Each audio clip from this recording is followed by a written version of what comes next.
এই কোরআন নিয়ে বাঁচতে চাই, এই কোরআন নিয়ে মরতে চাই, এই কোরআন থেকে আমাদেরকে বিচ্ছিন্ন করতে চায় কাফের বেঈমান মুশরিকেরা।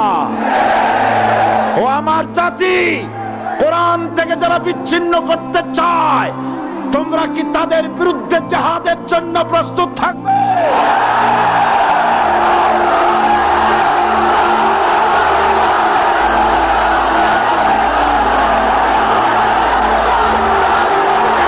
বসেন, বসেন, বসেন, বসেন, বসেন। আমি বুঝতে পেরেছি বিষয়টা কি। আসরের পরের থেকে বসা তো, সুযোগ পাইয়া খাড়া হইয়া কোমর সোজা করলেন।